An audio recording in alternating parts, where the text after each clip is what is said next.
Papaji, when he was describing how instead you shouldn't have desires, and he said, no, you have to have that one desire, you know? I love that. That's like samatha. It's like desires are not bad, are only bad because you're confused. We only have one desire, just one.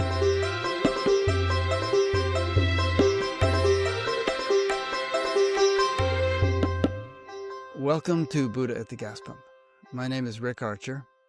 Buddha at the Gas Pump is an ongoing series of conversations with spiritually awakening people.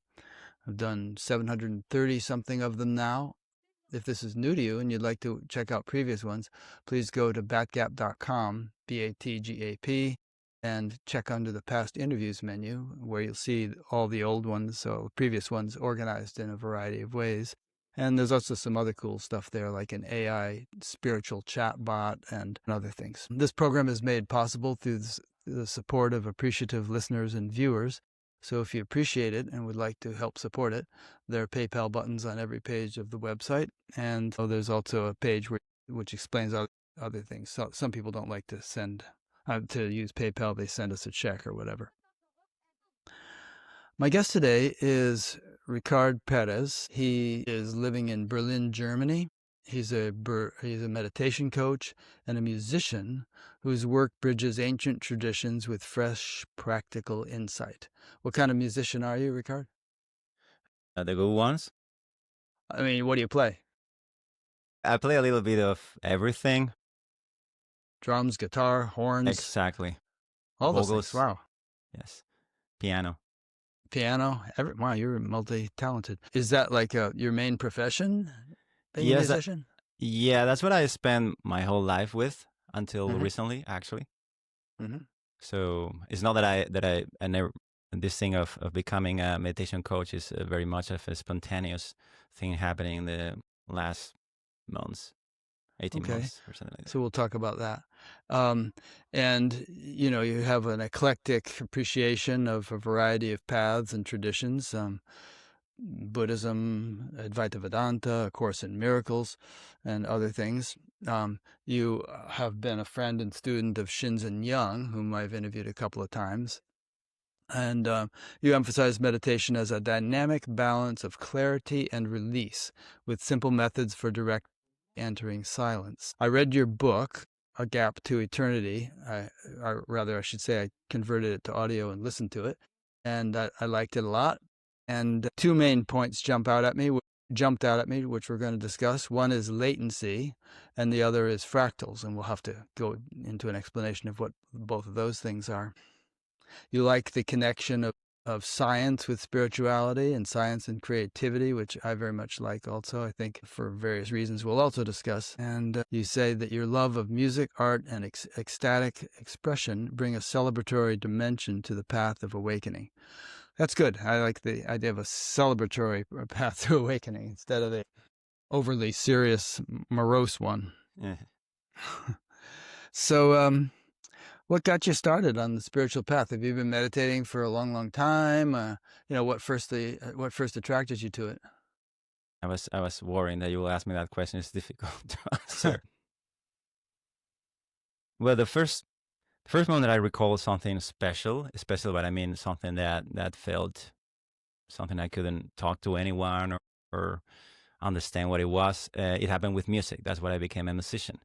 Uh-huh. I recently actually hear somewhere that when people have this first stage of arising and passing, and this great arousal of whatever is the activity they're involved in becomes a very important thing in their life. That seems to be what happened to me when I was 9.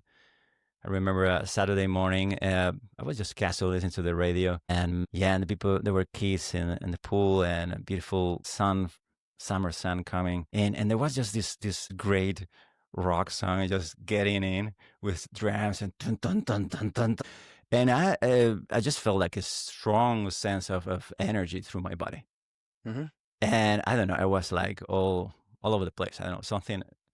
When I look backwards, I clearly see something happened there, because since then I've been kind of obsessed with music, like many of you. I think you are a musician too, right? I was a drummer. You were a drummer. Oh, cool. Best friend of a musician. And that's a musician's joke. There's nothing wrong with it. I never heard it before, but I get it. Anyway, so yeah, that kind of changed a little the course. I felt a little bit awkward about everything, and I went down into experiences, drugs, mysticism, books like, I don't know, how do you call that in English? John Salvatore. Oh my God. St. John of the Cross? What are you talking No, about? no, John no. somebody? Oh my God, it's gonna the seagull. Oh, Jonathan Livingston Seagull. Exactly. Richard Yeah, Bach. yeah, Okay. yeah, exactly. So that was Yeah. something also. The Man in Search for Meaning. Yeah, there were some books I casually read and Castaneda that I read during my teenagehood, Charles and that sort of Castaneda. like I said, oh my God, this is it. There is something about that. And from then on, yeah, well, the story goes on. Yeah. Well, that's good. I'd say that for me, music was also kind of an initial impetus to interest in spirituality. I mean, you know, it was summer of '67. We're doing drugs. The Beatles came out with Sgt. Pepper's Lonely Hearts Club Band, and you're lying there on the floor between two big speakers, high on something or other. And you know, I would have these profound, you know, expansive experiences, and they're talking about spiritual stuff in their lyrics and everything. And then they learned to meditate, and that became a big sort of phenomenon that everybody heard about what they were doing. So it was a springboard, you know. Was that your connection to TM? Yeah, yeah. Because they went to India to study with the Maharshi, who was the founder of TM, and everybody heard about it. And so when I finally decided I should stop taking drugs and learn to meditate, that was the kind of meditation I figured, oh, I might as well do that. That's what the Beatles did, and it was one of the only things around in those days. But music can really, I mean, probably almost everyone listening to this has experienced that music can change your consciousness. You know, you get into an altered state when you're listening to some kinds of music. That's why kirtans are very popular and things like that. Yeah, yeah, and what I think many people, music is obviously a great entertainer. Let's say it helps connect people at every level. Uh, but what I didn't really understood until way later is that, and it's related to the book because I didn't know this. I was just like diving in all this stuff all my life. I just felt the most casual thing. But it seems that when you really give yourself to the music, let's say, if you listen clearly to every detail of it, you really go into something that is more like a meditation rather than just the pleasure of playing a music and a song and remember, oh, that last summer, oh, I like that song. You know, that's one level, certainly. Yeah. There are deeper and deeper and deeper levels of music. And I think that's what many of us, I would say even accidentally some way, just get pulled into deeper experiences. Yeah. And when you're actually playing the music and not just listening, and you're playing with a band, it creates a sort of coherence in your brain. At least I experienced, where after you've been playing a little while, you just are again in a different state. And then you're kind of also in a different state with a group of other people. Everybody's coming into a kind of collective coherence with each other. Yeah, that's actually my relationship with meditation grows out of that experiences. So meditation for me has been the way of integrating that, but many times I've been always surprised, like, oh, so meditation is music without music. Yeah. You know, it is, they just figure out all these patterns of your consciousness behind what is behind the experience of music. In the case of many of us, they just kind of like were able to put it out and we're able to sustain that connection not beyond the music itself. So you can enjoy it 24/7 rather than just when you play music. Yeah, that's an important point, not only with regard to music, but with regard to meditation. It's not just an experience here, an experience there. It's more a matter of culturing something that abides continuously without you having to even think about it. It's just there, like breathing. Yeah, one of Sinsen's teachers said that if you go out of it, it wasn't a true Samadhi. I always say, well, that's brilliant. It's one of these, meaning that sometimes you go through stages and through experiences and through stuff like that. But he was referring to that when you really hit something that is more transcendental, to use a word, more real. That's not something you come back from it. It's just like real samadhi is a samadhi that stays. So, yeah. Well, that there are terms in this in the tradition that has given us the word samadhi, and some samadhis by definition are temporary and intermittent. But then, you know, what is it? Nirvikalpa samadhi is the permanent one, which just never goes. Yeah, in this context, this was a Zen teacher. A say Zen this, teacher. Okay. yeah, to Yeah, give. they use the word samadhi also. It's true. I mean, it's a bit not so specific, like in more Yeah. yoga or Vita Samadhis. It was more like, when you go, for example, in Zen, you go into these kind of states of deep concentration, a Hmm. certain kind of temporary Samadhi that you Right. that you reach. And the teacher was make a distinction. You get out of it, then it wasn't so real, some way. Yeah. I think the way I would put a fine point on that is that even the temporary ones are going to be less clear and deep than a sort of final one that one might have, of which you never lose once you have it. So in other words, there's always going to be some fog, some lack of clarity to some subtle degree in these temporary samadhis, but then finally there's a time when the fog totally clears, and then it's there all the time, waking, dreaming, and sleeping. Yeah, I think this leads a little bit to a very interesting point that I Uh-huh. was looking forward to discuss with you, because I really would like to pick your brain on this, because you were mentioning before this progressive versus Right. direct Yeah, we were talking about that before we started path. recording. And I found this as really interesting. I think we are falling into that conversation a little bit. Mm-hmm. And I think when, for example, Sinster's teacher was saying that was pejorative, to the sense that temporary samadhis are not useful or are not important. I don't think No. he got it like that, but meaning Yeah. that there is some kind of there's some kind of there's something you can contact Mm-hmm. that suddenly it changes the perception of everything. And as we were discussing, it's not that it will never finish, it's that it never really started even. It seems that it Right. has been always there. We just didn't notice it. And I think that's the permanent gold mine of something that can help us flow through all the comings and goings with a nice continuum, let's say. Yeah. There's a verse in the Bhagavad Gita that says the unreal has no being, the real never ceases to be. And, with regarding our experience of that, obviously it's something that initially for most people is going to be intermittent and partial and perhaps unclear, but that's the whole idea of spiritual practice, is that it becomes more and more clear. And I could give you an analogy. Let's say in India, the way they used to dye cloth, and maybe they still do out in the villages, is they would take a white cloth and dip it in some colored dye, and then they would put it and bleach it in the sun for a few hours until it dried out and it was bleached as much as it was going to be. And then they would dip it in the dye again and then bleach it in the sun again. And they'd go back and forth until eventually it wouldn't bleach, and even if you left it in the bright sunlight. So that's a good analogy for what certain types of spiritual practice can be, where you Sorry, dip in. sorry, when you mean Go ahead. it will bleach, what it means that it was. Well, bleaching means it loses its color when it's Oh, sitting in the bright sun, as things do if they fade if they're in the sun. yeah, But eventually, if you repeat this process enough, the cloth won't fade, yeah, even if it's in the bright sun. So, like that, spiritual practice, you don't do it 24 hours a day. You'd starve to death if you were just sitting with with your eyes closed all day.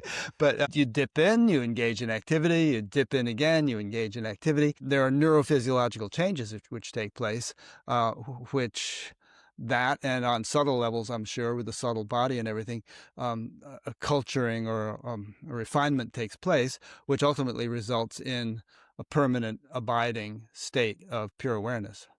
yeah, yeah, yeah. That learning by contrast, and Yeah. how that contrast creates, just brings me to my mind Vipassana, in the sense of all this discerning between, or Vaita Vedanta, what is real and what is not real, and Uh-huh. how you go back and forth between things. And let's say you sit to meditate, and it's relatively easy. I mean, easy if you spend some time with it, to feel how you can calm your body, how can your metabolism, how your mind calms. And then you have a certain sense of a certain perspective where you can intuitively feel something real behind your personal. And then you go into life and you get engaged again. And the point is how to get to feel it, that thing that you were, let's say, noticing in the meditation, because the meditation created this special environment that make it easier to notice. The mastery, I think, becomes when you really integrate it in all your life, and every moment you feel that, even when your body moves and your mouth talks, there's Yeah. still this sense of, yeah, something that, man, emptiness, maybe. Is that the first word that comes to my mind in the sense of something that is not necessarily based on perceptions? You cannot talk about it. You cannot remember it. It's just there. Emptiness, fullness, same thing. Yeah. And it's there, like I think you're saying this, it's there without you having to remind yourself all day. It's like if it, although I think it's good to sort of have a certain quality of vigilance. Carlos Castaneda's teacher talked about this. He said a warrior has time only for his impeccability. In other words, you have to sort of be on your toes and not be careless, thoughtless, and so on. Yeah. But on the other hand, sort of being on your, you don't hold on to pure awareness by trying to remember it all day any more than you remain clean by remembering the shower you took this morning. I like, mindfulness is a kind of a trendy word nowadays. And always to me, what it struck me, like what it really made me realize, okay, that's what that word means. Is the original word, as probably everybody knows, is sati. And one of the meanings is remembrance. Mm-hmm. When I hear that, I say, yeah, obviously that what he was. So whenever I hear some speeches of the Buddha or something talking about mindfulness or sati, it was just saying, yeah, I know what you're remembering. I know what remember means. It's not remembering like you're recollecting a memory. It's just you're landing, you're landing in the here and now. You're remembering that you are. I mean, I don't know if I'm going a bit too deep too soon. No, it's okay, and it kind of relates to your latency point, which we're going to get into. And there's another thing towards the very end of the Bhagavad Gita. Arjuna says to Krishna, "I remember my true nature now." Something like that. And usually we think of remembrance as being, I remember what I did in high school, or I remember my first date, or I remember I used to play in a band. But that's a different sense of the word. This is not like remembering something in the past. It's more like a recognition of what it has always been here, as you were saying a few minutes ago. Yeah. Okay. So we're talking about remembrance and abiding awakening, and one of the main themes of the first part of your book was latency, and I'd never heard that word used in the way you were using it, and I found it very interesting, and I had some thoughts about it as I was listening to your book. So if you want, why don't you start talking about that right now? Explain what you mean by it and why you consider it important. Yeah. Well, the story comes that I'm actually not a fan of science. Yeah, I'm just saying this because it was never in my scope of. I like it like everyone else, I find it super interesting. But it was more in the artistic side where you're not so meticulous on the reason for this book and all these terms and trying to explain. It's not like something that came out naturally to me. It's the cultural shock to meet Shinzen, because you're referring to Shinzen Young here. Yeah. For those of you who may not know him, he's basically a scientist in a way. He really likes science. He knows very well about science, and he tries to even use language like scientists, very, very, very impeccable, very precise. So when I got to start talking to him, I find, okay, we have a problem. I don't know how to. I just throw concepts lightly, carelessly all the time, and so start thinking, okay, how can I start connecting with this bright, specific mind? And I say, okay, I start noticing some of his exercises. For those of you who don't know, he works in a kind of like Vipassanā style where you're just noticing what's happening. For example, suddenly you hear something and you say, hear.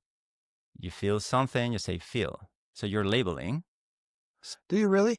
I mean, if I hear a bird singing, do I say hear, or do I just experience the bird? Sorry, I'm just talking about the technique Shinzen is promoting most.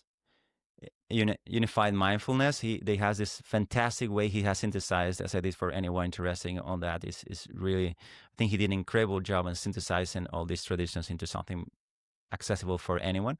Nevertheless, I'm just trying to explain where all this comes from, that making this process of noticing things, which doesn't imply that you have to say the word. You say the word in the beginning, just you label the experience, but later on you just kind of like not picturing, but kind of noticing the experience. You recognize that you're recognize an experience. So as he put me into this kind of pressure, and I was like going through this deep process with his techniques, when I started talking to him, I started realizing a frustrating sensation.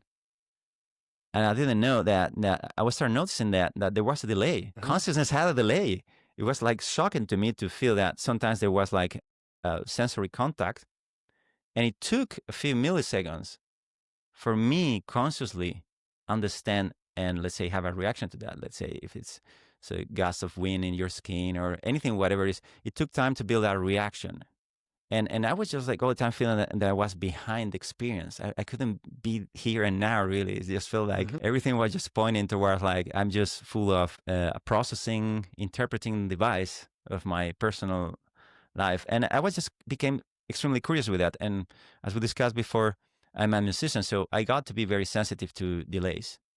I say, for those of you who don't know, latency is a technical word for a certain delay. So you put something in a system, and it takes some time to get out of it, and so that's the latency. So, for example, now if I'm talking, there will be a difference between my mouth moving and the words coming to everybody listening to this. There will be a gap. That will be latency. There's this mismatch. I mean, right now people are listening to the live stream of this, and what they're hearing is what we said like 5 seconds ago. It takes that a little while for it to come on the live stream. That is too, but I was just trying to say something that people could relate to, not to make it too scientific, in the sense that if people, you may think, oh, I don't notice that. I don't notice that delay between my experience and me and so on. So I was trying to explain, actually, if you really pay attention, everybody's noticing. Because, for example, now in this, for some reason, the audio and the video of this becomes a bit mismatched, even in just a few milliseconds.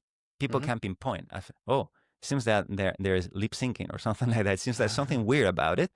So that's kind of the experience that I had with my direct experience. I was feeling all the time, oh my God, what's happening? I'm always behind. I always like, I can never catch the moment right as it is. So that's why my entry point of the conversation with Sinsen. And we started, so I found, okay, that's something I can talk, that I know very well. And it's really bugging me, my experience of meditation. And I wanted to hear. And he explained me, first thing, he threw back at me that actually my music training had a lot to do with me noticing that things. Many people may not have noticed that specific aspect. Like I said, it will go into your brain. We will see there are certain areas that are more trained for that. That's why you notice that. And we start discussing about what this latency means. What is how it affects your experience.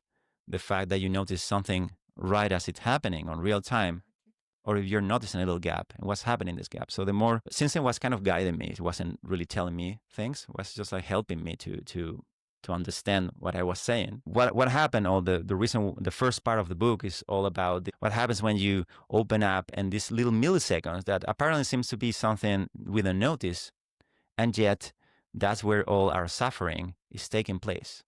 We just don't notice because it kind of happens relatively quickly. But if you, for example, when people have the expression of being here and now, like you just made, a retreat, or you made a meditation, or you just leave it, you were about to die just a few moments ago, and suddenly just kind of everything feels so real. You're not processing, you're not thinking about things you normally think.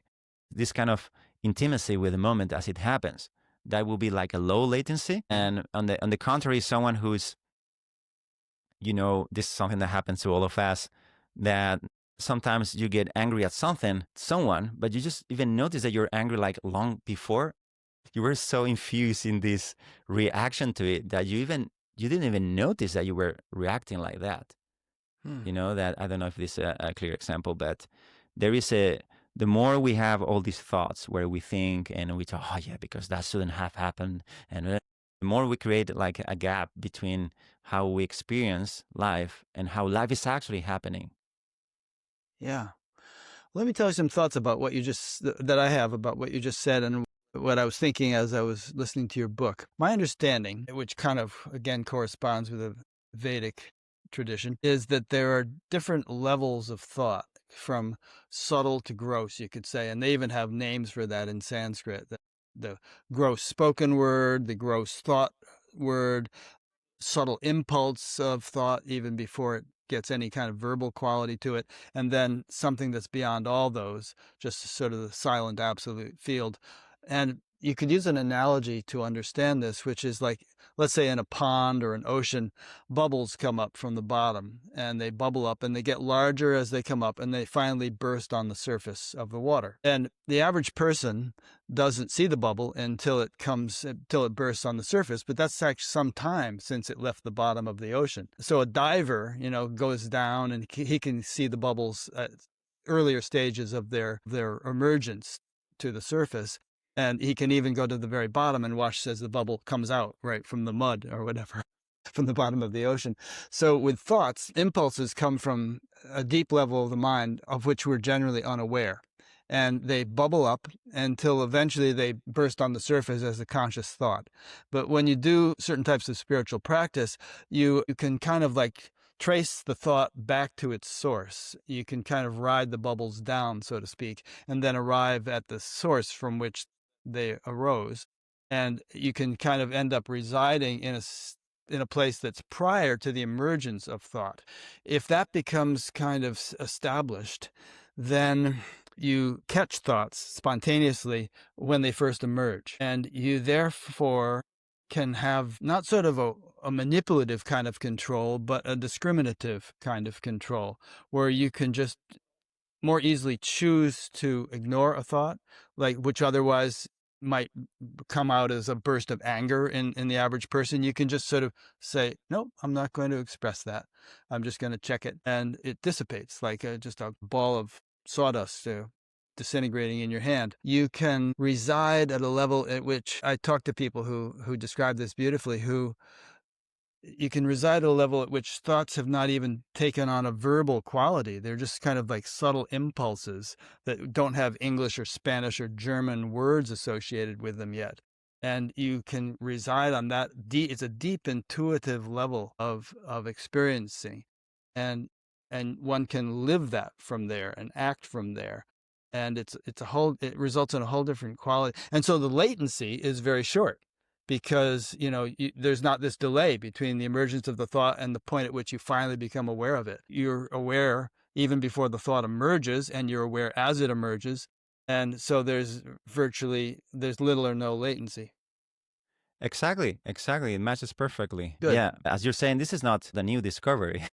Right. Hopefully it's something that helps people reflect in their experience in a slightly different way and notice this effect that as you're describing is well known, actually. But you're the first person I've ever heard talk about it, really. I mean, I was aware of the concepts, and there's some Vedic literature about it, but you're the first spiritual person that I've ever heard really use the word latency. Yeah, latency, as I said, it was because I had to talk to Sinsen, but we were discussing about exactly, I think it's there. There's the moments of consciousness in Theravada. There is some, yeah, as you're saying, in Hinduism, there is all this. You made me think a lot the way you were describing it, you made me think so much about inquiry with Ramana Maharshi, like following the thought eye to the source. And exactly. That's way transcending I think that's what he was describing, actually. And there's different ways of doing that. It can be done with a mantra, or it can be done in the way Ramana described, and so on. And also dependent origination, all this. I was having a conversation like this with Sinsen just this Wednesday, which he declined to comment on because I don't know, but if you see his system, he just goes right to the spot, which is beautiful. He doesn't make levels. He doesn't make distinctions between people. He just shows a technique that is useful, like a razor. And yeah, if it works, if you can do it, great. He has all this way about how to go about it. He's super direct. So I think that's why he didn't follow me on this conversation. But he helped me to articulate something I never said before. And it's so personal. I never come to think about it, which is the way that I was experiencing perception. We start talking about what perception is and so on. And I just started talking to him, and I just get the analogy of brainwaves. And that how when we are, for example, now talking, our brain is certain waves. And let's say if someone will go to sleep or to meditation and you go in a deeper state, there's a more fundamental kind of way of thinking.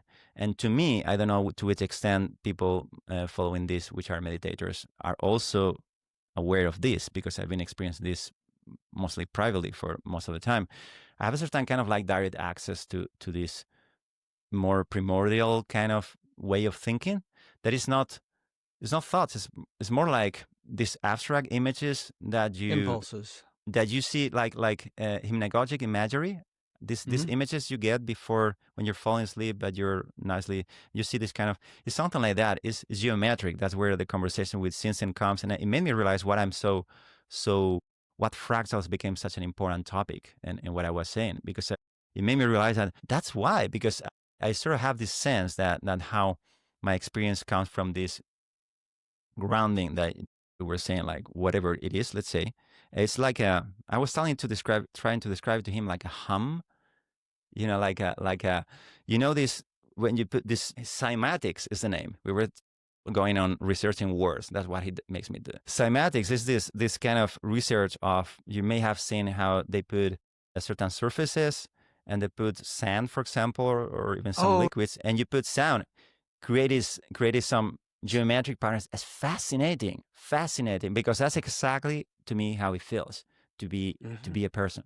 Like there is some fundamental level where there's this force, let's say the sound in this example, and how that creates, and in that specific medium, probably this mind and this body, it creates a certain kind of shapes. This will be like the primary thoughts, and how that these thoughts, as it keeps processing, it's kind of break down into little bits, And for those of you who have been meditating long, you may have noticed this experience that you may be in a deep meditation state, let's say, in the sense that your mind is very calm and you feel everything feel very effortless. You don't need to think much about anything. And how when you're resuming your day and going back to it, you can clearly see how your mind is just like blah, blah, blah.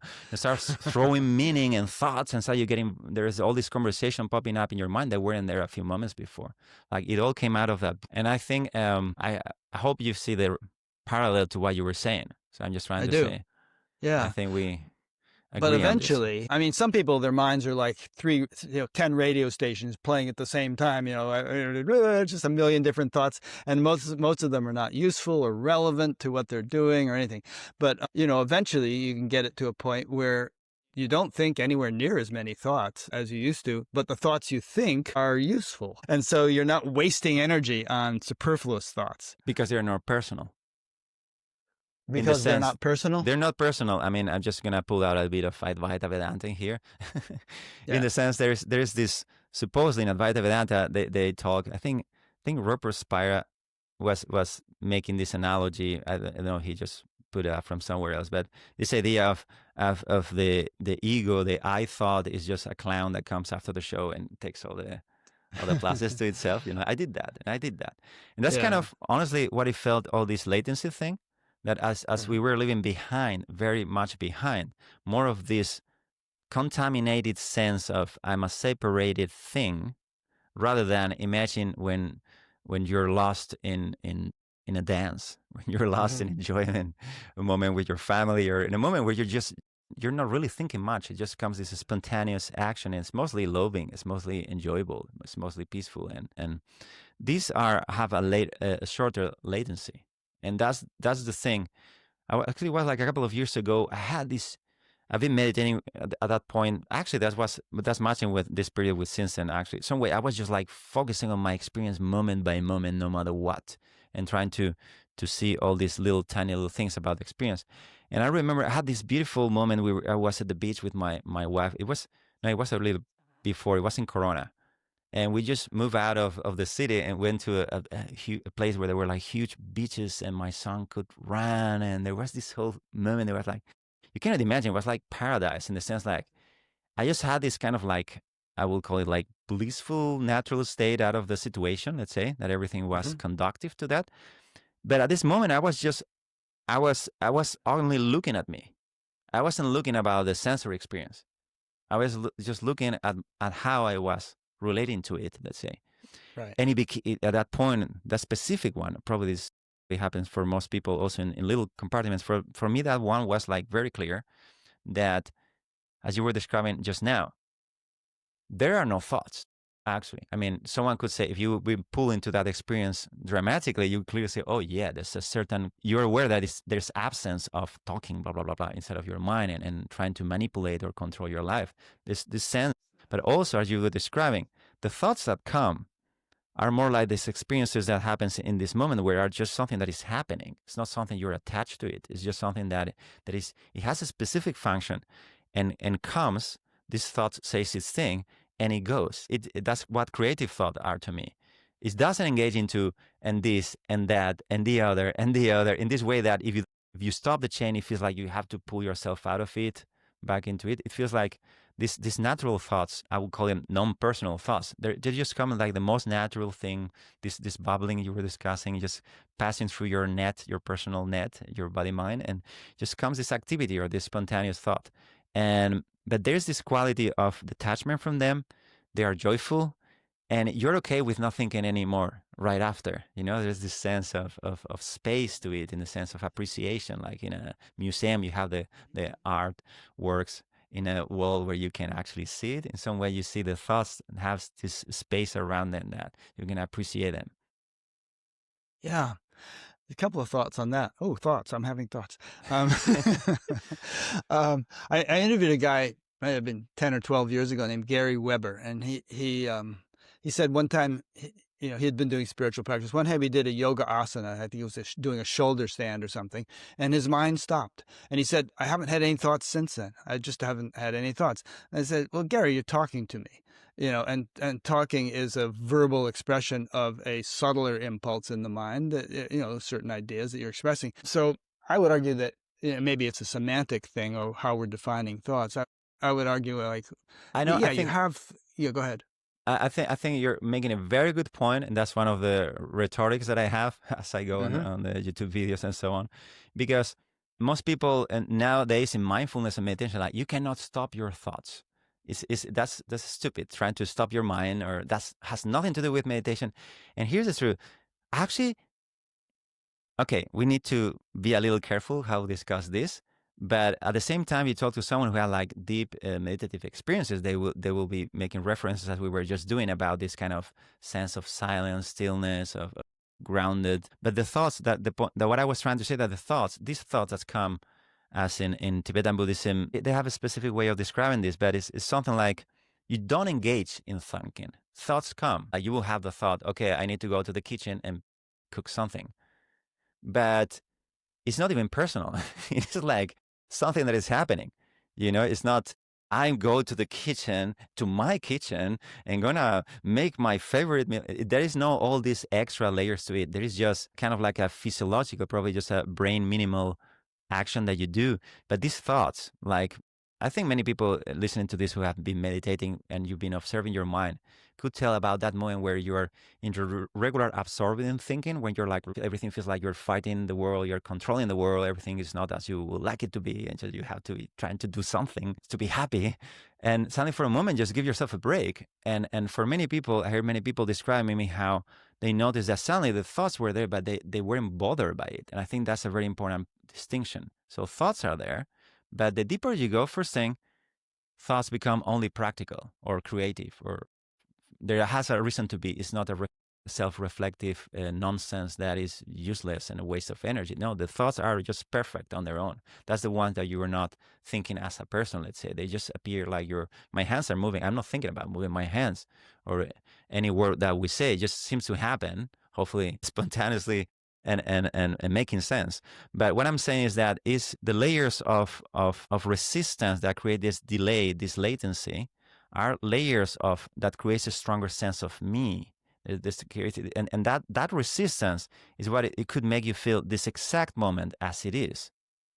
To be painful, to be a fight, to be something miserable, let's say, or to have a sense that your thoughts are like your body moving when you're just dancing.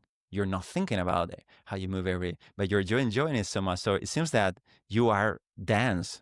So in the same way, I think when you are free from this personal, solid sense of artificial structure of me that you need to feed it with thoughts all the time. If you stop thinking, it just falls apart. That's where I was discussing before temporary samadhi, so to say, these techniques that are actually suggesting just fucking give up on thought. Do anything you can to get it. Are actually useful because they're giving you an open window to observe what happens if you don't feed back this structure. What is the truth? If you're not trying to make it up all the time in your mind, to observe directly. And I think in that space, it comes a very important revelation that is, again, nothing new. But is that if you have to go closer and closer to this latency, to this gap between what's happening and how you're interpreting it. So you start getting free and letting go of your own personal interpretation. At some point, you notice that you pass that point, meaning that before you thought, I am doing this, and as you start shortening this gap between this intimacy to the experience, at some point, you notice that you are there, like let's say in some sort of stillness, silence, or some kind of like being, and the experience is happening. And I think this shift from the person who's fighting about the world, who's trying to control the world, who's trying to make the world be as you want, as you need, and based on fear and survival. As you release that part, you realize that everything was just ridiculous from the first place. Sometimes with this is a conversation we had with my group of meditation, and we're talking. Someone say, "Okay, if there is no doer, who's meditating? What's the point of sitting to meditate?" And the conversation was along the lines that, here's the thing: something happens in the core of your being. You were talking about these layers of thought. Something disrupts, like the center of the epicenter of an earthquake, for example. And what you see your body sitting or not sitting to meditate, it's just waves of it. It's happening. You don't need even to try to meditate. It's just a celebration of your body and mind of something breaking deep in the core of your own mental slavery. Like it's like it happens after that glimpse that you had. Suddenly your body and your mind start something, you start like feeding back into that. Let's say in your body and your mind, but it happens naturally. It shouldn't be something that you discipline yourself. People normally have a lot of people tell me, "No, now I can meditate 1 hour. I can sit to meditate 1 hour." And I'm saying, how could I say this more carefully? Think twice before answering, because it's more like, what's the point of forcing yourself to meditate? I know. Okay. There is some initial point where it seems that you are collecting yourself and saying, this is good for me, I should meditate, So there's an initial point that we all agree. But if you've been sitting to meditate, let's say for a few months, especially after a few years, you should be enjoying your meditation, like a bee going back to a flower. No, there should be nothing like discipline, but more like you're visiting your lover or something like that. You're sitting there just to, oh yeah, now you can feel yourself. Lots of good things there that you just said. For me, luckily or fortunately, meditation was like that from day one. It was like, oh, And these days, it's like I get to just visit heaven twice a day, and I just sit in this blissful, beautiful state. And I could, I don't sit there all day. I've got things to do, but it certainly doesn't take any discipline to sit there for an hour because it's just so sweet. Sometimes takes discipline to come out of it and go do other things. And there's a principle to this, which is that, we've all heard the traditions say that ananda or bliss is a characteristic of Brahman or the ultimate reality and so on. And so our minds have a natural tendency to seek a field of greater happiness. As a musician, you should know that, if you're listening to some bubblegum music and then some beautiful music that you love comes from another direction, your mind is just going to shift to the good music. And this happens all day long. Talk about bees. Bees do it. They just kind of follow, where's the nice flower? Okay, here's one, and they go for it. All life does this. The mind has a natural tendency to seek a field of greater happiness. And the ground state of the universe and of ourselves is a state of bliss, among other things. And so if the mind could be given an opportunity to begin to go in that direction, it will encounter greater charm at each step. And that greater charm will allow it to just settle down effortlessly to a clearer and clearer experience of it. Kind of like just taking the correct angle off a diving board and letting go, to mix metaphors. So anyway, Great. I think you're bringing up such an important topic, because I was hearing Ram Dass recently talking about this, specifically how many of our Westerns, and the reason why mindfulness is so popular, because the Buddhist approach fits very well with our scientific. We've been burned out by all the religious crap. And we decided, okay, now science is the only thing we can trust. So all these things coming like with the gurus, and I'm sorry, but I think I'm going to say your generation, because you describe yourself in the 68th, enjoying yourself in there, and which is beautiful.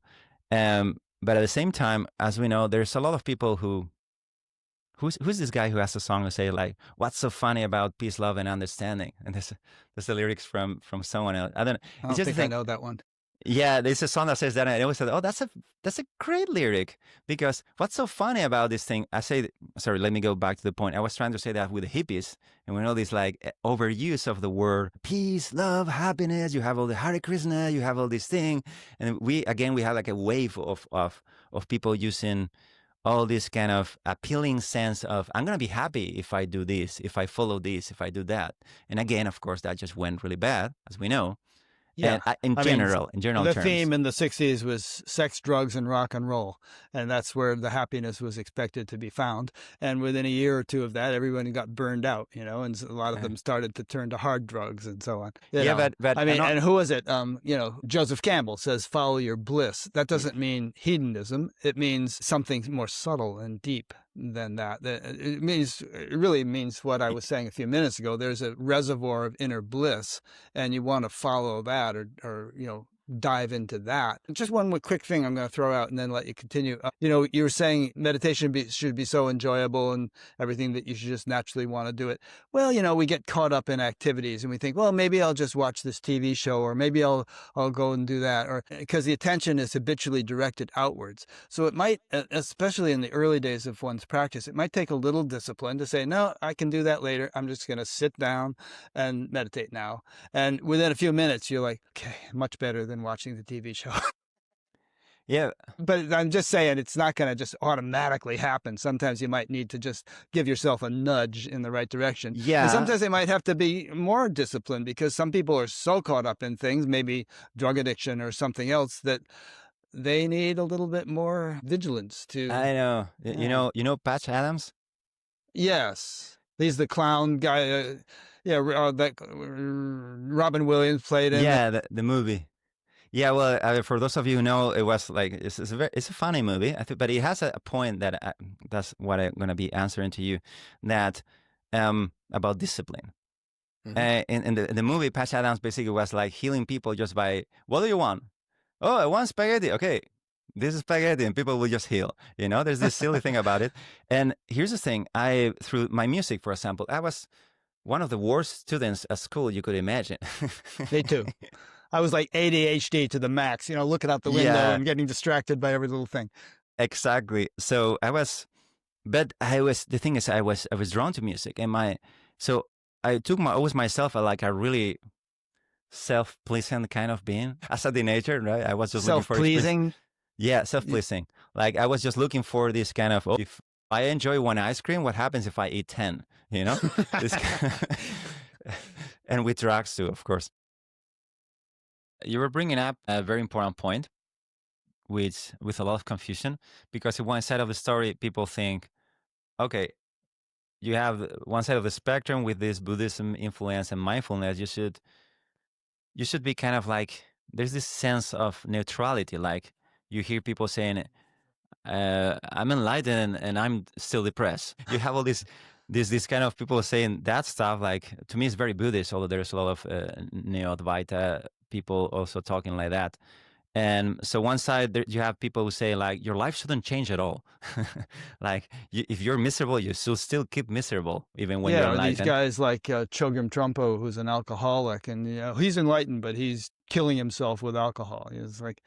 And then the other side of the story, you have people who are saying, no, meditation is just to feel bliss. So your life sucks, your boss sucks, your relationship sucks, you hate your guts, and you're trying just to get there to do some yoga and just some meditation just to feel good for a little bit, you know? So that's the other side of the spectrum, where we're looking for meditation to give you something that you are denying yourself as a whole. So I think there are reasons why some people would say, because I think very much on the line of what you were saying, that meditation should be pleasant. If it's not pleasant, and by that, I think, at least in my case, I mean that, meditation, let's say the blissful aspect of meditation is kind of like a side effect of meditation rather than the goal of meditation. But it's important to recognize it, because otherwise you hear all these people. I mean, now the younger generation are talking about being awakened. And I think they are picking this word and they're just like an awareness, and they're turning into something else. And they people say that I awakened we are the awakened generation. And some people go on YouTube. I hear some people talking about they were awakened. There were people who were like miserably alone with social anxiety, with huge amounts of depression. And they were pointing, yeah, but I'm awakened because this life is not real, and so on. And That's so just a concept. It's not. that's kind of basically the thread of my YouTube channel, is to actually go on that line and say, hey, wait a minute, let's not make stuff. Because one thing, it is true that as you release your suffering, you become blissful. But this blissful is not something you look as a goal. Let's say you don't use meditation as escape, because that there will be the danger. Some, let's say, as again, some Buddhists will say, yeah. But if you sit and you try to your life sucks, and you try to sit to meditate and get yourself into, well, it could be more Buddhist than the jhanas, right? Just go there and just please yourself, because you can close your eyes and absorb yourself into a state, and you, wow. And what the Buddha basically said, like, yeah, what happens when you get out of that? You can bliss yourself out in that high concentration meditation, which is an incredible skillful thing to do. So bravo to anyone who's able to do that. But at the same time, you still wake up. And you were talking about teachers, and this is a conversation that I had with Shinsen. I think Shinsen is a great person to talk about this, because he talks the truth about, he's very human. So he doesn't give a fuck about, oh, my teacher said, like, say, my teacher was the most faggot person I ever met. You talk about all these abuses and scandals and things like that. But just to join, at some point in the conversation, I have that conversation in the middle with him, because he's always talking about how all these meditation teachers are way beyond perfect, and they have all these huge problems, all these gurus, all these scandals in the spiritual community. But I was telling him, I was asking him, yeah, but he wasn't conscious when he did that. So what that tell us, these great advanced people who were able to do something pretty much athletic, and they have certain kind of profound understanding about reality, even still they have these blanks where they behave like, as they didn't have these filters of behaving correctly, they didn't give much a crap about that. And they were probably in a position where, my Simpson's teacher was a Zen monk, and to train as a Zen monk, you basically go through torture. So these people are psychologically tortured, and they have this kind of, I don't know how to describe it, a bit of like people who have been living through concentration camps or something like that, who've been abused. Trauma. Yeah, they have something in there that still needs to work out. So some of these people, as for example in Zen, they still have this kind of incredible achievements and understanding about very complex and fascinating things. They may still have these gaps, but this is where it comes to conversation. So should be blissful, shouldn't be blissful. There is responsibility. I don't know if I'm bringing a very broad topic right now, but I was trying to discuss about this idea that I suggest people, and I talk about love. I dare to talk about love to people and happiness and stuff like that, because it seems to be like, you shouldn't be talking so much about that. At first. What do you think, Ricky? Well, this is a big topic for me. I helped to establish an organization called the Association for Spiritual Integrity, because I have encountered so much lack of integrity in spirituality. So many teachers have been hypocritical, to say the least, in terms of the discrepancy between their public face and their private life. And I naively and optimistically feel that spiritual practice should enhance your life and make you a better person. How old-fashioned, I think you should naturally become more loving, more compassionate, more ethical, happier, which is not to say that, you might not have depression or other issues. You're a human being, and you have a neurophysiology that can get influenced by things that can cause depression. But, in general, it's fair to speak of generalities. Someone who is claiming to be enlightened or awakened or anything like that, if those words mean anything, is not going to be a sexual predator or abusive or a drug addict or an alcoholic or any of those things. And if they are those things, and yet they are really enlightened, then I'm not interested in enlightenment. So you can have it. I don't want it. Yeah. So I'll just be a regular guy, and hopefully, a decent one. So that's a great That's a great initiative. And I think, as you probably know, Sinsen is kind of on the same side of the story. You know, like I think it's beautiful that some of you are really taking an active part to clean up the bad fame of spirituality in communities. I Yeah. personally detach myself from any kind of spiritual communities for more than 20 years. Mm-hmm. Because I don't know if I have always been impressed by the Taoist model of enlightenment. The Taoist. Yeah, like the the role model figure, someone enlightened will be someone who would be like a shoemaker or something like that. You know, it's not Could someone who be. I goes. mean, it doesn't have to be a shoemaker. He could be a scientist or a Yeah, musician. It doesn't have to be doing a simple job. exactly. What I was trying to say is that for the first stage, and I really appreciate all that, but my wife, who is really not into that, but she always kept me grounded in so many ways. But participating in spiritual communities, not at the level of, I've never seen anything, let's say, really out of line, and I've been like in dangerous. Funny story: my mother got me brainwashed. Into what? No, brainwash. Sorry, but the expression is like when someone is like kept by a sect. Right. So my mother had to make an intervention Oh, because you were in some kind of because sect? I was in some weird stuff. Uh-huh. So my mother was creep out because I was always doing Oh, so this stuff. in other words, you were brainwashed and your mother had you deprogrammed. Yeah, that's exactly that's the Right. word I was looking for. Yeah, that's supposed what it was happening. But the funny story is that because at that point I was working on the fourth path, I'm fourth not path. familiar with it, I don't think. Oh, is that a Gurdjieff Ouspensky thing? Exactly. Okay, I heard of Exactly. it. So Yeah. these people work in a very private level. So you just kind of find them randomly. And the relationship with them was in my mind was very strange because they would kind of like would dress for the occasion. It was everything for my mother was like ringing so wrong. Yeah. And but the truth is that to me, I never had any problem with them. But they were working in a kind of structure that it seemed to fall into that category of dangerous sex and so on. But the truth, so my mother got the most like mothers are when they are looking for their babies, let's say. She got a respected deprogrammer. Exactly. She got the best in Spain. And I was talking, I had to make these trips to Barcelona to talk to this person. And she was giving me books about how sex brainwash you and what is a destructive sex, And I was reading all that and saying, like, I don't understand. That's like any religion. And literally everything that's written there as a sect.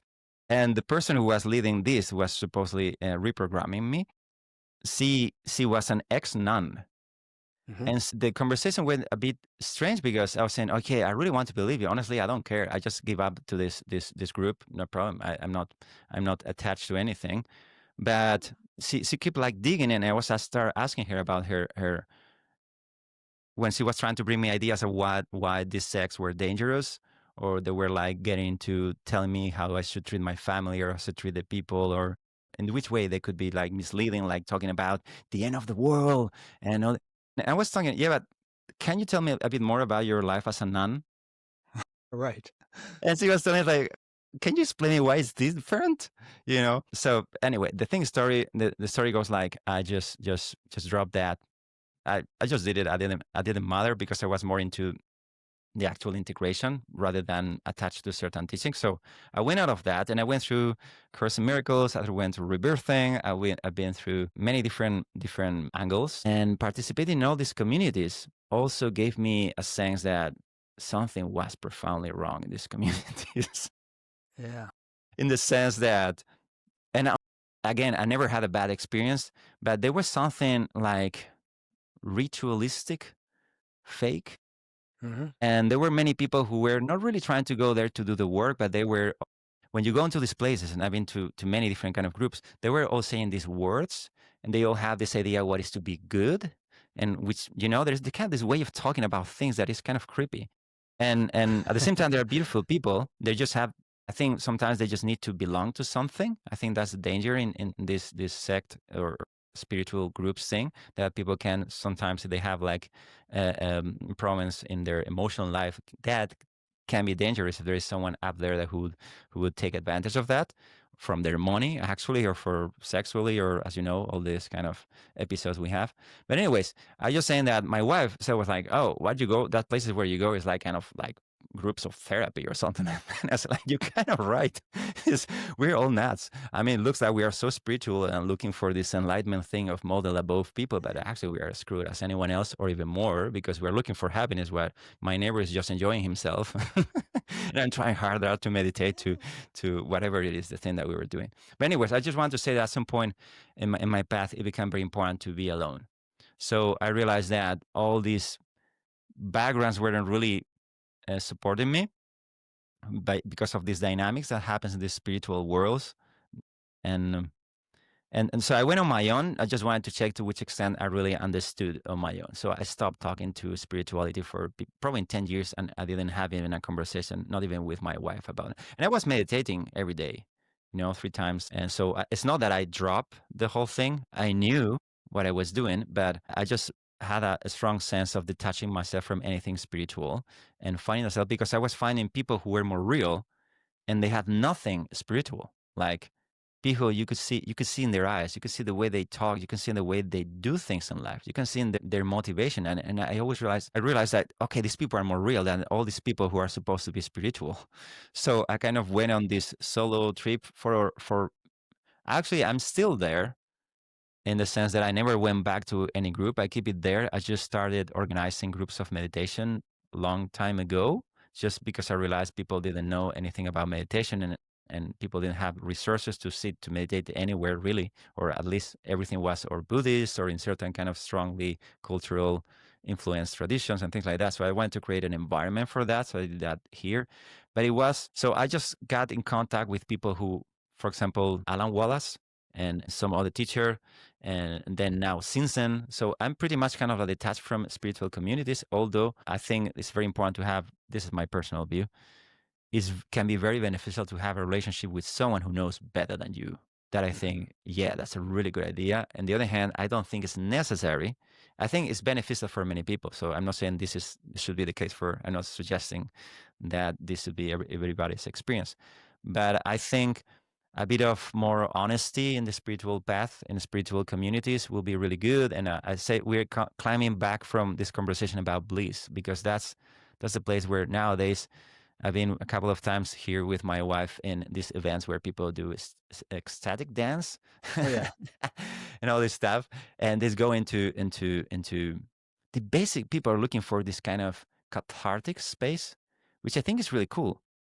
But at the same time, I think they just stop too soon, I would say, in the sense they are looking for like experience, if it was a drug or if it was something. And I think that's the thing with, maybe if we have to restructure the understanding of meditation and spiritual communities, I think we should be careful to understand when we're looking for escapism from our lives, because your life sucks and you try to go for a place to get in an altered state because you cannot deal with your own thoughts and your minds. I think that's useful. It can be very therapeutical if done with someone who is making therapy with that. I'm not saying that is fantastic, shamanism, for example. But at the same time, I think we should just keep it grounded to what I tell most of the people that I coach is like, because that you basically, what you're doing is just clean your basement.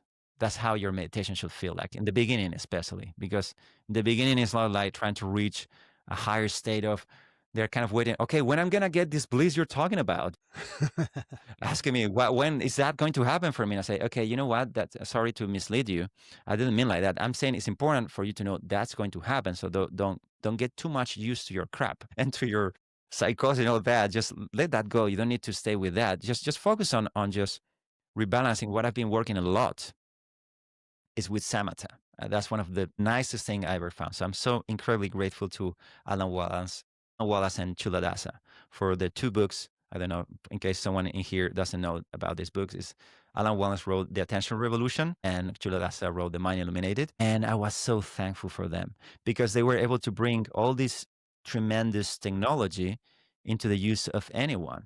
And what I like from these methodologies is that you just go back to the object. There is no this and that and the other and the Four Noble Truths, and no, you just go back to the object.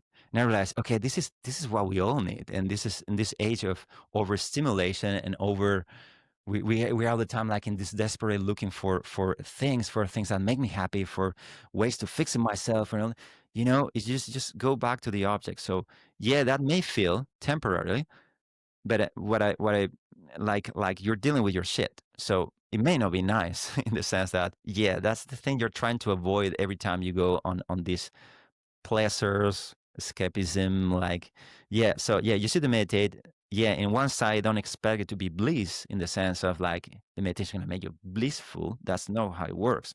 But just sit there and just make your laundry, let go, let go of all these chains of thought that are really not serving you, and just pick something as simple as your breath. Or it could be, yeah, it could be a mantra, as you very well know. It could be anything. Just you make a conscious decision and notice how much you are unconscious because of all these flows of thoughts that are just pushing you away. And you think you're conscious, you think you're managing your life, but actually, if you stop for a while and just experience yourself, I think that's a space where meditation allows you to do that. All the techniques, one way or another, allows you to realize that you're not yourself. You're experiencing a very messy, meaningless entropy of thinking experience. And meditation, so in this way, going back to the original point of the meditation, may feel like it's uncomfortable. It will bring all the time, continuously, people report all this somatic experience, like you were meditating. Why I'm feeling like this now? I'm feeling these physical experiences. Some people would say, I even feel pain in here, or I had a friend who had tremendous pain in his hands while on a retreat meditating. And all these somatics, yeah, that's normal. That's part of the process. That the part probably is very helpful to be around people who been through that, because you realize it just doesn't matter. Let it go. And that's, but if you just keep cleaning, so to say, you're not really creating the bliss. You're rediscovering by, with the words of my book, by shortening that latency, by just resting in what's happening as it happens. And that's what's for me meditation, in the sense that it just brings you, just helps you release. So I say this topic we're discussing, meditation, blissful, not blissful. So should it be pleasant? Should it not be pleasant? Should it be like pushing yourself for your own trauma? How should it feel? Well, different techniques will push in different directions, but mostly what I'm trying to say is that, yeah, it may feel initially, especially in the beginning, it feels like, oh, this thing of going back to the object seems like the most tedious, boring thing to do in the world. And it can even become, if you're someone who has suffered, and you have accumulated these deep tensions, you may even having this kind of outburst of something uncomfortable. But hopefully you're working with someone who can lead you, or this is some of the 10 stages who make very discrete point, just keep going through. Then things are going to start clearing up. And then when the bliss that you're going to find is not a bliss that you have manufactured because you did a technique meditation. It's the natural bliss that was covered with a lot of contradiction and distraction. Good. Yeah, that was great. There are two main points in what you said that I want to comment on. One is about groups, spiritual groups, which become cult-like. You know who the Marx Brothers were? Those comedians from many years ago? Maybe you don't. But the Marx Brothers? The Marx, M-A-R-X. Of course. One of them was Groucho Marx, and Groucho said, I wouldn't want to join a club that would accept me as a member. And so it's weird about groups and organizations. I mean, almost all of them have some kind of cult-like qualities. I think some are way worse and some are better, but there's always something. There's always sort of an in-group way of thinking and speaking and talking and dressing and eating and all that stuff. And it's funny because when you're in such a group, it's like the frog in the warming water. You don't realize that it's getting warmer and warmer because it's going gradually. Groups can get so weird, and you're part of it, and you don't even realize how weird it is, or how weird it appears to people on the outside. They're the ones who look weird because they're not like you. So anyway, I would just sort of be cautious, or to caution anyone on the spiritual path, that don't totally avoid teachers and groups, but be discerning. And if a teacher is behaving strangely or inappropriately, don't rationalize that you are stupid and he's enlightened, and so you should ignore your own common sense. Get up and leave, or call him on his stuff. If he's misbehaving in some way. So anyway, that's that point. Then the other thing about bliss, I think you kind of have to earn bliss in a way, because the mind and body are correlated, and If our mind is in a kind of confused, foggy state, there's a corresponding neurophysiological basis for that mental condition, namely that the physiology is full of impurities, impressions, and so on, which, sometimes called samskaras in Sanskrit, and there's all kinds of terminology for it. But the spiritual path is actually a journey of house cleaning, where you have to purify your whole mind-body system, both gross and subtle body. And it doesn't happen overnight. And as it happens, there's going to be a release of impurities. And that can cause upsurges of anxiety or anger or depression or physical discomfort, all kinds of things. And it's good to recognize it for what it is. And perhaps you can do some supplementary things such as, I don't know, yoga or massage or exercise or whatever to help facilitate the purification. But it's got to happen in order for any kind of abiding state to be achieved. And so don't think that it's just going to be all roses, or daffodils and unicorns. There's got to be a whole catharsis that takes place, a purification. And it's a lifelong process, really, because there's no end to it, which is not to say, there was some Zen story about some guy polishing a brick or something, expecting it to become a mirror. It's not like that. It's not like no end to it means you're never going to reach some kind of desirable state. It just means that you're never going to be perfect. You're a human being, and human bodies aren't perfect. Human minds aren't perfect. So there's always going to be some further refinement and purification that can take place. And you never above and beyond the obligation to continue to do that, and also to continue to watch your own behavior. One of my favorite quotes, which I've used a million times, you've probably heard me use it, is from Padmasambhava, who said, "Although my awareness is as vast as the sky, my attention to karma is as fine as a grain of barley flour." And so what he's saying is he's in a pretty good state, but it doesn't give him a free license to do whatever he wants. He has to be meticulously careful about his behavior, because even in a very high state of consciousness, you can screw up and you're going to end up regressing or losing ground that you have arduously gained if you get careless like that. And it's going to be a big screw up. It can be. The bigger they are, the harder they fall, No, I say this because sometimes we are very easy to judge. We're in a position where we haven't been, for example, talking about some of these teachers who have been abused, who have misused funds, for example, or something like that. Or misused women or whatever. Yeah. Honestly, I think, they had it so easy to do. So I say, because sometimes we like to feel, oh yeah, how these people could do that. Well, honestly, I think maybe from where they were, it was a bit more difficult than it looked. So much respect for everyone who's trying to do their best and fail in the way. I still have much and as they respect. say, they're but for the grace of God go I. We're none of us are beyond the possibility of some kind of fall. But you brought something that I don't know if you want me to ask. You wanted to ask me, but it has to do with the book.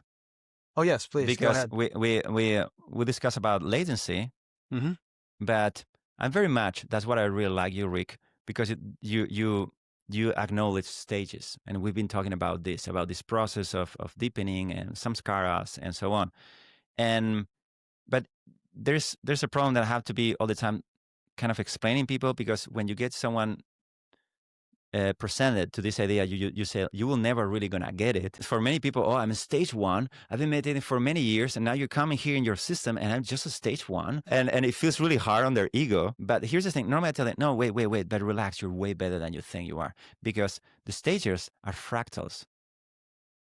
Aha, good boy. We tend to think them as something linear you do in time. If you want me to something very simple, it would be more like something you're deepening down here and now. Now we go again back into these latency modes. So the stage is not something that kind of traps you or limits you, or something that you may judge yourself. There are orientative symptoms that may happen. It may be helpful to you to orientate. And if someone comes and tell me, I don't need stages, I'll say, oh, fantastic, you may not need them. You are the only judge to know yourself if you have you're really free from suffering, or what you're doing is working, you don't need to have the stages. Stages are not there to trap you into a system. On the contrary, they are just this incredible bulk of value that people before us doing the same thing have found. I think it's such a irresponsible thing for new generations to just drop all these cultural things out of the context just because it's Buddhist, just because it's Hindu, just because that. I think we need to make an effort. That's kind of what I'm trying to do, to bring and tell people, guys, these people really rocked. Like, they really know everything about how is the process. If you do this in certain, so they created these incredible maps. So you don't need them. If you feel that you can go there straight, one step, please be my guest, do it. But if you fall and you need some support, yeah, here's the thing. So I've been presenting samatha for many years. Now I'm presenting anapanasati. I'm making a kind of a brave move in there. But just to explain to people, no, guys, this is here to help you and not to trap you. And it's not that you're gonna become.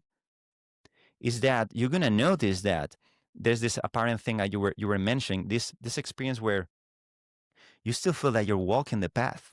So you still feel, in the sense, you haven't completed, you haven't become the ultimate enlightened being on earth finally because you reached that stage or whatever. No, you feel that you're there, you're doing your laundry, cleaning your thing, but you're already here and there and everywhere, as the Beatles will say. Mm-hmm. That you feel that you already completed the path, that you are the path itself. But the you goal still have, is all along the path, you could say. The goal is all along the path. You find yourself being very patient.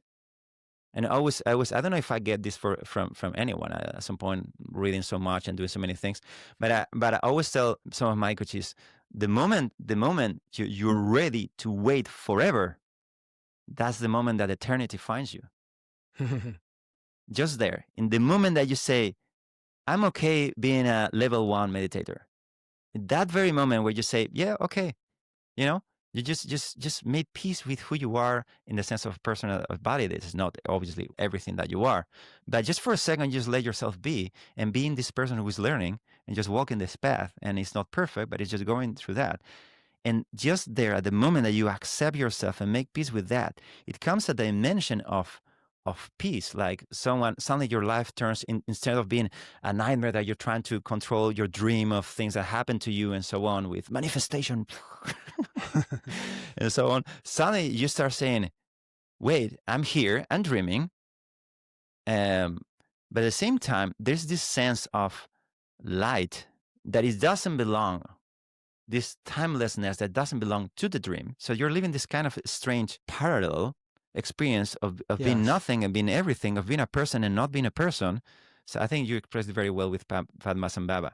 So for me, that's fractal. That's what I go into fractals, because fractals is a scientific, and this is one of the things that Sinsen has actually been helping me to do, because I wouldn't have done all this without him. That it helped me to understand that the way you have to talk to people nowadays is to ground in science, because not because of science is a new religion, which is kind of is in many cases, but because these mathematical laws, there's something about physics, there is something about mathematics, there is something that is actually does help the mind behave in a different way, and that's something that can be communicated even beyond crossing cultural barriers. I say this because he's working with Chinese, with the Russians. He's doing all these things, working on this model of communication that is based on this. So of course this has influenced me on taking this thing as this side that, as I explained before, that I'm not, my mind doesn't think, I don't consider myself scientist at all, because I'm too busy making music, not because I think they don't want to say anything.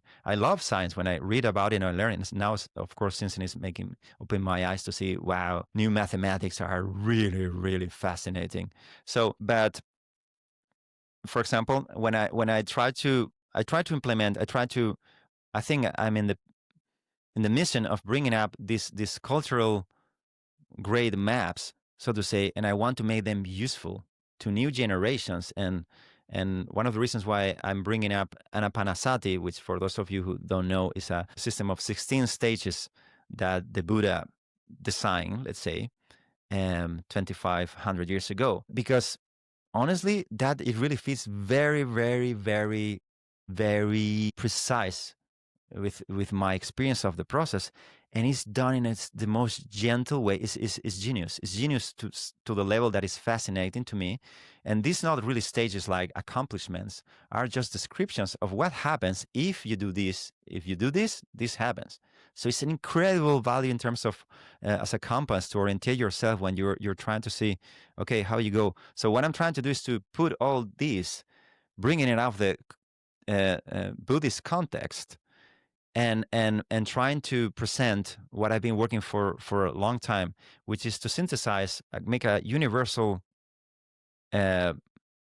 tool, so to say, way of accessing all these devices in a simple way like Zen, but at the same time in a complex way like samatha, as we were discussing before, some other systems that have all these very complex uh, um, things going on at the same time, and since you be on the path to go somewhere, how to integrate that in a way that anyone can use anytime without the cultural baggage. That's what the work I've been doing.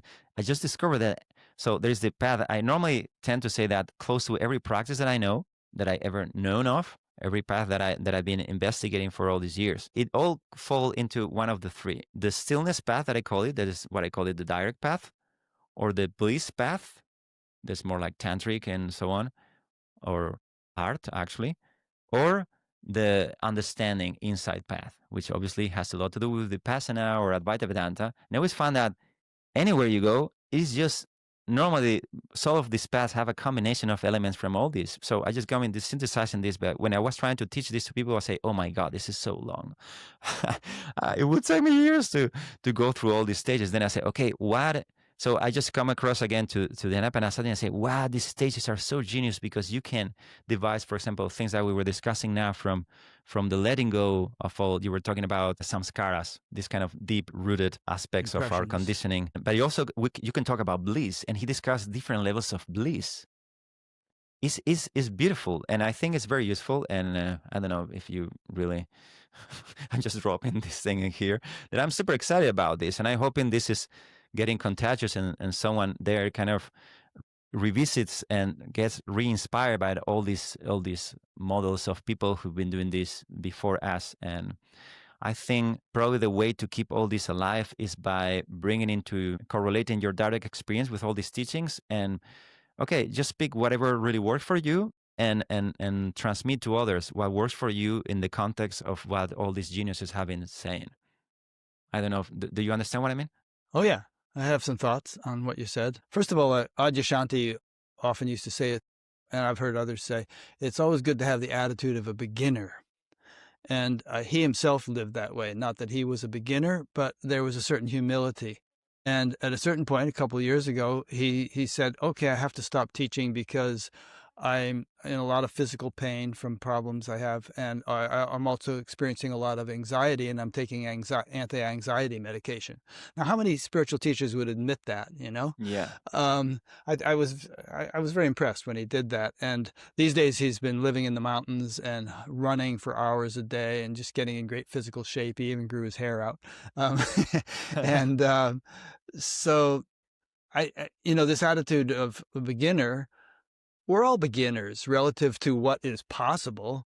I mean, the Ramana Maharshi was a beginner compared to what some beings in this universe may be, or gods, if you want to buy into that whole thing. So and there's a certain safety valve in having that attitude. It's culture's humility. When you were, I certainly don't describe myself as a teacher ever, and I don't think I will ever. I'm Maybe a coach. You could consider a coach, a friend, A coach because I've been doing this as a profession with music. I've been coaching musicians since I was 13 years old, actually. I never really worked in a bar like many people did in their teenagehood. I just been coaching people all the time. So nice. I realized that because music, as you know, is very practical. That's one of the things that I really love from music. It's not theory, it's just one device around what music really is, let's say. So it has its own use, but just whenever it's needed. If it's not needed, it's a problem that you think in the middle of an improvisation, let's say. So that got me to decide. So that's what I've been doing extensively for the last, I don't know, a lot of years, but professionally since a long time. So I'm always open. If someone comes and I don't have anything specifically to teach. I don't have an idea what a person should do, So I just follow whatever is there And I don't have a path, in the sense I'm not a Buddhist, I'm not an anything, and I damn appreciate all of them, and I love all of them. But I think that's important to have this sense that you can just freely decide what works, and what doesn't work, then okay, that doesn't work. And from that point of view, I think the work we are doing, you're talking about this beginner mind, this exploring mind, maybe he's living that. He may say, I'm having in my body an experience like anxiety. And we all think, oh, that means he's not the master. But maybe he's experiencing in a completely different way that someone will experience it. I'm saying this because there's this, anything could be anything. There's no meaning to anything. What is the meaning of this situation, that situation? So, it's just popping in my head because I didn't went through it, but something that I really enjoy talking about is A Course in Miracles, because I think it has a lot of points that I think other traditions haven't stated so clearly. And the workbook of the A Course in Miracles starts from the very beginning. First, lesson 1, I think it is 1, and second is something like, you go around everything you see, and you say, this object, you go through the objects, and you say, everything I see, I have created all the meaning that it has to me. And I think that's so damn genius. It just goes much straight to the point. I say this because judging ourselves as a human experience, it doesn't make much sense. I say this because I think I don't know, they say never say never, but I think I will never say that I'm enlightened or I'm awakened, or I will put because it feels limiting to me. Yep. To have a label as if there is something that you have to. I think the life is way more beautiful and mysterious. It makes it sound like you've reached some endpoint, Yeah. It has this static superlative connotation, like, okay, I can hang up my running shoes. I'm just relaxing now because I'm totally there. No, you're not. There's always going to be something more. Yeah. I know. You maybe me think of Byron Katie. You know Byron Katie? Sure. You never had her, right? I had her scheduled 3 times, and 3 times she canceled rather at the last minute with no explanation or apology. So I haven't tried to get her again. Okay. Yeah. Well, I'm sorry to hear that, but nevertheless, she mentioned, she was asked this question, and as she was experiencing, and she told that she was feeling that so far. Yeah. I love that. Like, yeah, okay.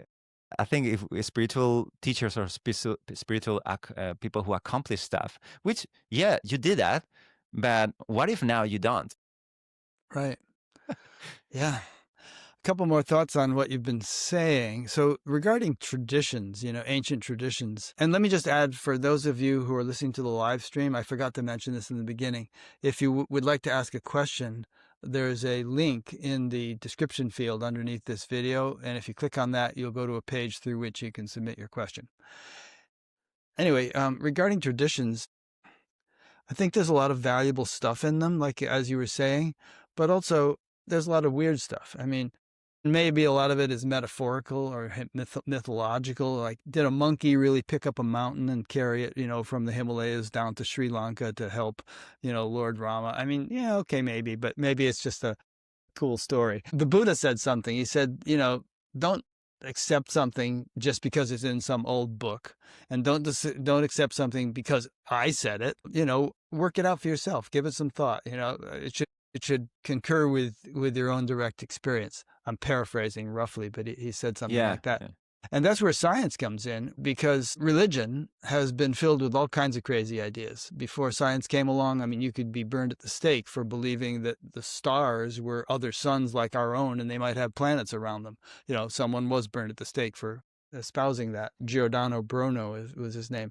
And so science came along, and with the concept of the working hypothesis, where everything can be taken as a hypothesis, and it has to kind of stand on the accumulated merit of empirical evidence. And if the empirical evidence is not available, then perhaps it's not a right idea. And nothing is ever final. Nothing is ever perfect. Things can always be changed. All crows are black, but if we see an albino crow, we can no longer say that. So I think that spirituality could do very well to incorporate a scientific attitude based upon direct experience and not believing things that you can't experience. And on the other hand, I think that science could benefit a lot from spirituality, because in many respects, science has a very superficial understanding of life. It doesn't realize that there are all these subtle realms and God and all that other stuff. But spiritual practices can actually be scientific methods to empirically explore those kinds of things.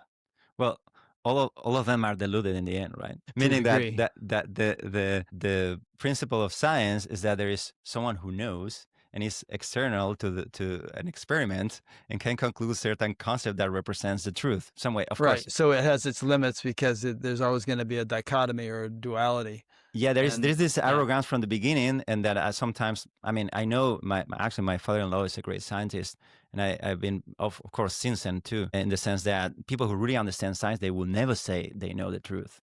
right. They will never go for stating, no, this is what the experiment showed. No, they would say, They they will say, never well, get a, we have a lot of evidence. It's a pretty good hypothesis. You know, it's yeah, they even kind of, yeah, they yeah. talk in a way that say, but they never say it as a strong statement that will, this is the truth or something like that. Like, Well, unfortunately, many of them do, and that's called scientism. And yeah, there are but people like Dean Radin who do all this great research on psi phenomena and things like that. yeah, but it's And like, scientists won't even look at it because they say it can't be true. I'm not going to look at it. one of the reasons why I have never been so strong on science is because I've been through some experiences when I was young, and I got to blend, you would say, the sleepings. I had a lot of lucid dreams and out of body experiences and stuff like that. So, but I was having them like every night for a long time. And at some point, literally, my experience of being awake started blending the sense of this is not ultimate reality. This is just an experience that I'm having. It started becoming so common that for me, since then, I wouldn't take anything inside of my perception as the ultimate truth ever. Right. In the sense, that's why I have had a hard time to follow science. I love science for the reasons we're discussing because of it, because it's practical, it goes to the spot, and it doesn't have any blurry thing. It's trying to get clarity out of life. So that's really, really good. It's a very important aspect. And as you know, in meditation, that's vipassana. That is the clarity, the knowing, the understanding. But in the other hand, you said spirituality, but I would say it is more like art to me. So for me, the dichotomy is between art and science. None of them are right. None of them are fully right. None of them are fully wrong. I mean, science will be very on spot, very statistically provable and testable and so on. So very much on spot. But at the same time, science cannot explain you what love is or what consciousness is. So you still, okay, we need more answers. And then we have the devotional part of art where you are just feeling, you're noticing everything more from your heart, and then what you think is not so relevant. The fact that you tell this is a conversation, or this is of you, or you understand this, you play with the perception when you do art or you're creative. You're basically making not new associations but different associations for the ones that you had. In this case, we may have a conversation related to a book, or in this case, we are just deluding people. We're just meaning that there are many different ways of how to see what's happening. And I think that's the beauty of art, that you sit in there, and science is all about doing something practical. And art is all about doing the most impractical thing ever. Do the unnecessary. Do something just because you want to do it, because you feel like doing it. Even you look like an idiot, just go for it, and just enjoy yourself. So I think they complement in this, and I see that in meditation, like intensifying this clarity aspect, this understanding, this insight. But at the same time, what I think many times Buddhism, not all Buddhism, because you have Tibetan Buddhism that certainly clearly integrates aspects of this other side where they understand about bliss. They understand about all the things that is difficult to scientifically talk about, and yet is the most profound direct experience you some way can have, at least without your mind to some extent. But it's this kind of living these two things, and this is more what is for me like the releasing part of meditation. So there is one that is clarity, and there is releasing, and there is clarity. That's what I see in all of the systems. They are working some way leaning towards these two things. So people who go for dry insight or try to, like philosophers, or try to go in this kind of like narrow aspect of the story, they're still missing a huge part of their own experience and neglecting that. And that leads them to go into some vicious circles where they still not get it. The same way for the other way, the people you were discussing about devotion and how people would just believe something because it feels good to think that someone came out of blue and could fly and could do things. It feels inspiring to me. Why not? I mean, the whole Bible, it could be said that is written like that. It's just a beautiful story. It's just the whole thing. It is true. It's not true. It doesn't matter. It's not the point. It's something else that it's talking about. It's talking to a different part of your mind. And I think the complementarity between this recognition of clarity and at the same time this letting go, it is, to me, if you ask me, that's the core of all these meditations. But for me, I would even say mindfulness, my interpretation of it in a practical sense, is you need that, because when someone lets go too much and you go into the blissful side of story and you feel like, I sit to meditate and okay, that's good. That's better than just being stressed and running around life trying to get somewhere. But at the same time, you're still not noticing where are the roots or the samskaras, as you said, of all this thing that keeps driving you crazy on a daily basis and keep you creating a lot of suffering for you and probably for other people. But at the same time, if you go only on I'm just going to think my way through spirituality, so that's where we go into Buddhism mostly, because it had this scientific way about everything. And it seems like, yeah, but sometimes you read the forums, Buddhist forums, and you say, oh my God, what is wrong with these people? It's like they have really uncomfortable experiences, I would say, because they are kind of exposing themselves to the trauma of, for example, of impermanence when you're not ready for it. You didn't let go of your personal vision, and you're trying to understand that you're fucking gonna die and everybody you love and the whole world is gonna disappear. You cannot talk to your little mind like that. It's gonna break. It's gonna have a heart attack. What do you think about that? Well, I think that the feeling I was getting as I was listening to you is that life is multifaceted, multidimensional, and so are we. And that old saying of you should dig one deep well rather than 10 shallow wells, if you want to hit water. But there's another way of looking at it, which is like maybe use 10 different tools to dig one deep well. You need a jackhammer, you need a pickaxe, you need a shovel, you need different tools. So, you're talking about science and art and religion and this and that and all kinds of different practices. Now, I don't think we should be dilettantes and just flit about, trying a little of this and practice and a little of that practice. But I think for each of us, we can develop a toolbox that includes a number of different things that covers different aspects of life and of our makeup. So there can be an intellectual component, there can be a heart component, there can be a physical component. And I suppose Buddhist tradition, certainly the Hindu tradition, has all these things with bhakti and jnana, and then, hatha yoga and different practices that deal with different aspects of life. And you could say that, if you pull any one leg of the table, the whole table and all the other legs will come along. But maybe sometimes it's better to grab a couple legs at the same time to pull the table. I think we can each formulate an approach that suits us personally. And I think there are certain critical components, that almost should be universal. One is development of critical thinking skills, because it can easily get off on some tangent if you don't do that.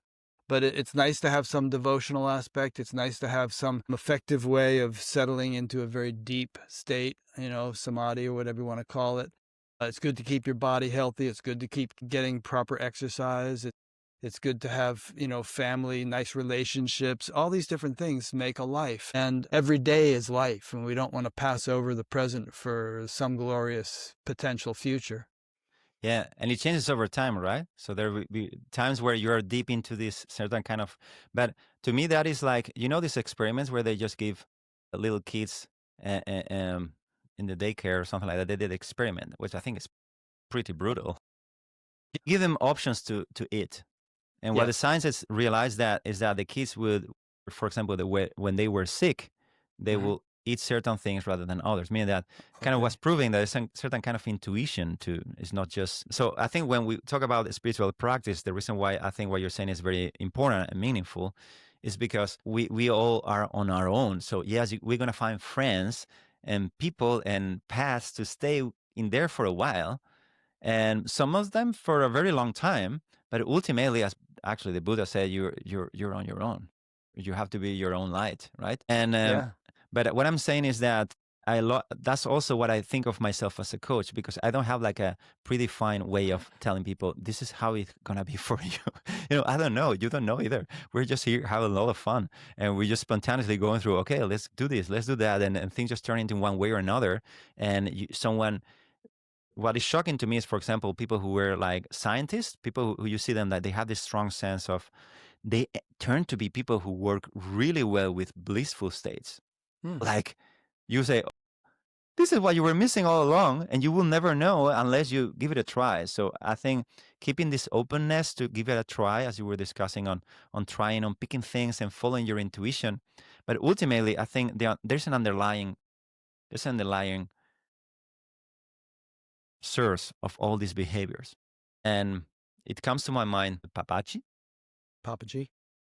when he was describing how instead you shouldn't have desires. No, he said, no, you have to have one desire. I love that. That's like samatha. It's like desires are not bad, are only bad because you're confused. We only have one desire, just one.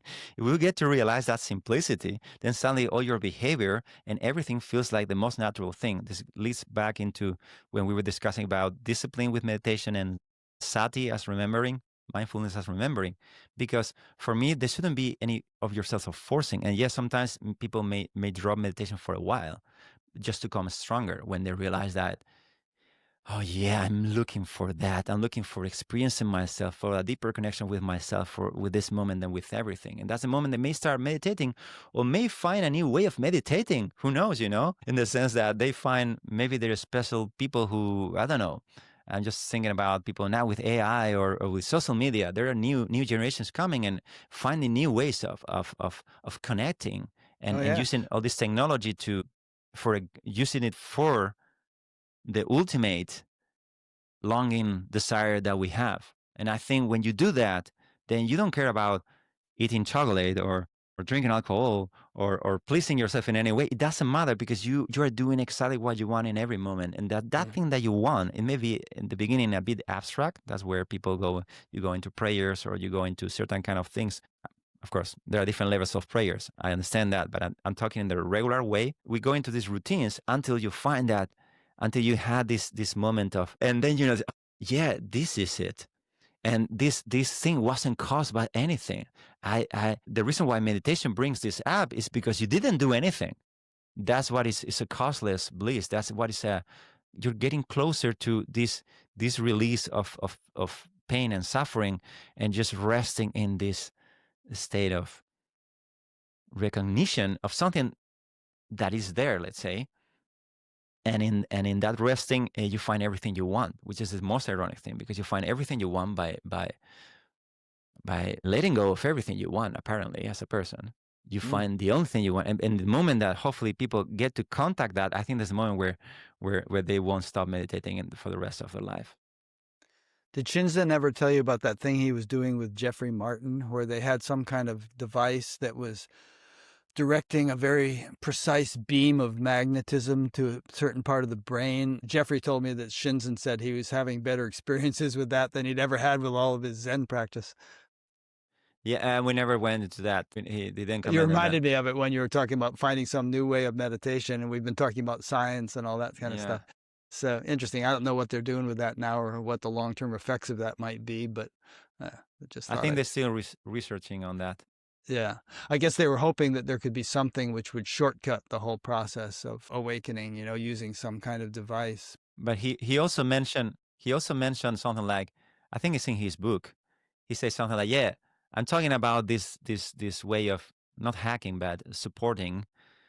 But yeah, he's not saying, I'm not so deluded to think that it's going to get you to enlightenment. He made some statement in the book about that, I think.